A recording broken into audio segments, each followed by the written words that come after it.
Assalamualaikum warahmatullahi wabarakatuh. Hai teman-teman, salam sejahtera bagi kita semua. Perkenalkanlah, nama saya Dewi Kurniawati. Saya dari jurusan Ekonomi Syariah semester 2 Fakultas Ekonomi dan Bisnis Islam, Institut Agama Islam Negeri Ponorogo. Di sini saya akan menjelaskan atau mereview bab dari mata kuliah pengantar manajemen. Yang kali ini kita akan membahas mengenai manusia berpikir. Bagaimana manusia itu berpikir, untuk apa manusia itu berpikir, dan kapan manusia itu berpikir. Nah, mari kita bahas selanjutnya. Sastrawan Gergo Bernard Shaw menulis bahwa only 2% of the people think, 3% of the people think they think, and 95% of the people would rather till than think.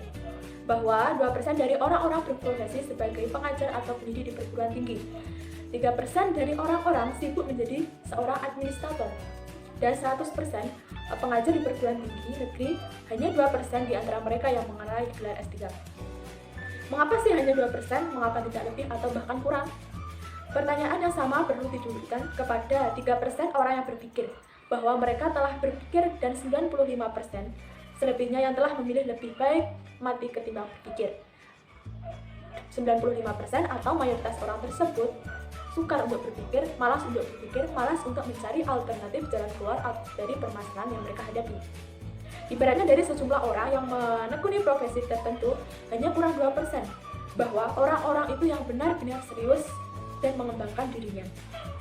Yang lain hanya terperangkap di mentalitas penumpang atau passenger, yang memilih untuk menunggu dan pasif. Setiap manusia itu memiliki kendaraan sendiri. Apa sih kendaraan manusia tersebut? Nah, setiap manusia pasti memiliki kendaraan sendiri yang kita sebut dengan self atau diri. Mereka lah atau dialah yang membawa kita, menemani kita kapanpun dan dimanapun kita pergi, yang menemani kita untuk mencapai tujuan yang kita inginkan, untuk menggapai cita-cita yang kita inginkan, dan untuk menggapai mimpi-mimpi yang telah kita harapkan. Nah, di dalam diri kita tersebut terdapat jiwa mentalitas atau pembawa jiwa, yaitu mental atau mentalitas driver atau pengemudi, dan mentalitas passenger atau penumpang. Kita memilih untuk diam atau kita memilih untuk berpikir untuk kedepannya. Nah, mentalitas ini juga bisa dilatih. Apakah itu sebuah integritas dan keberanian maupun kejelian matanya dalam membaca, atau peka terhadap sinyal-sinyal yang terhadap di alam, peka terhadap permasalahan yang mereka hadapi, dan peka terhadap jalan atau alternatif yang akan mereka lakukan untuk menyelesaikan problematika yang mereka hadapi. Kita berikan mereka sebuah tantangan. Selagi mereka masih muda, maka mereka akan memiliki keberanian mengeksplorasi kehidupan dan membawa kendaraannya atau self atau diri pribadinya ke tujuan yang lebih mulia dan lebih baik. Selanjutnya, perubahan menuntut manusia untuk berpikir. Perubahan yang bagaimana sih yang menuntut manusia itu untuk berpikir? Nah, kali ini diibaratkan seorang driver kali ini diibaratkan seorang pengemudi atau passenger yang memiliki kendaraan dan melintasi jalan tol. Namun dalam perjalanan tersebut terjadi kemacetan, sehingga seorang driver atau pengemudi tidak sadar bahwa mereka sudah menyita waktu dan memolorkan waktu yang telah diprediksi. Waktu menjadi lebih lama dan lama untuk mencapai tujuan tersebut. Oleh karena itu, seorang pengemudi akhirnya penumpang tersebut mengambil alih kemudi tersebut dan keluar dari jalan tol untuk mencari jalan alternatif yang lainnya agar waktu yang dibutuhkan atau diprediksi untuk mencapai tujuan tersebut menjadi singkat dan efektif. Akan halnya, tetapi beda dengan para pengemudi yang tidak mau untuk berpikir, yang mereka hanya menunggu untuk mencapai tujuan, yang mereka hanya pasif dan duduk saja. Mereka akan tetap berada di jalan tol dan membiarkan dirinya terjebak dalam kemacetan dan terlena dan tidak tahu waktu dan berapa waktu yang telah disita dari kemacetan tersebut. Nah, untuk menjadi driver itu bagaimana dan prinsip apa yang dijadikan prinsip untuk menjadi driver yang baik itu? Menjadi driver itu tidak hanya duduk di bangku kemudi, tetapi driver harus bisa cakap, tanggap terhadap sinyal-sinyal, terhadap permasalahan yang dihadapi mereka, yang ada di depan mereka untuk diselesaikannya. Yang gunanya untuk membawa atau agar bisa membawa kendaraan atau self atau passenger atau penumpang dengan baik ke tujuan yang telah diinginkan.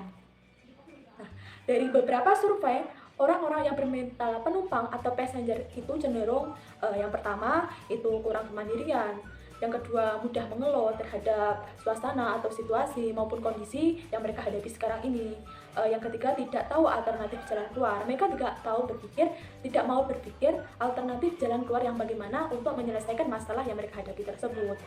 Gampang frustasi terhadap keadaan atau suasana yang mungkin tidak sesuai dengan yang mereka harapkan.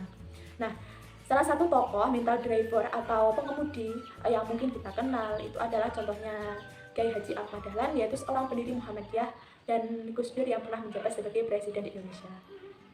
Nah, perlu kita ketahui bahwa prinsip seorang driver yang baik itu agar bisa mengantarkan penumpang atau passenger ke arah tujuan yang mulia, yang lebih baik, yang sesuai dengan tujuan yang diinginkan. Itu bahwa prinsipnya itu ada beberapa, yaitu yang pertama inisiatif, yang kedua melayani, dan ketiga yaitu navigasi.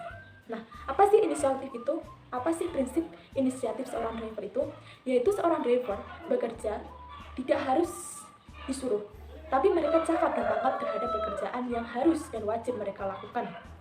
Yang kedua yaitu melayani, yaitu driver harus memiliki keterampilan untuk ketujuan, tahu arah, dan mampu mengarahkan.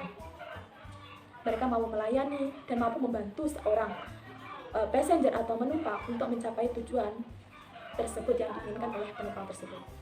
Yang ketiga yaitu navigasi. Seorang driver harus memiliki keterampilan untuk ketujuan atau arah dan mampu mengarahkan. Tadi melayani adalah mampu memahami, peduli, dan berempati terhadap orang lain. Peduli terhadap sesama, bersikap adil, dan selalu berempati terhadap orang lain. Untuk navigasi tadi memiliki keterampilan untuk ketujuan, tahu arah, dan mampu mengarahkan, mampu mengantarkan penumpang atau passenger ke arah tujuan yang diinginkan. Bertanggung jawab, tidak menyalahkan orang lain, tidak berbelit-belit, dan tidak menutupi kesalahan sendiri merupakan hal yang penting yang harus dimiliki oleh seorang driver atau pengemudi. Untuk menjadi seorang driver, maka Andalah yang menentukan arah masa depan itu. Bagaimana untuk kedepannya, apa yang harus kita lakukan, dan bagaimana kita atau upaya kita untuk meraih tujuan atau mimpi yang telah kita harapkan sebelumnya. Seorang driver tidak mungkin hanya tumbuh dari jiwa pribadinya, tapi seorang driver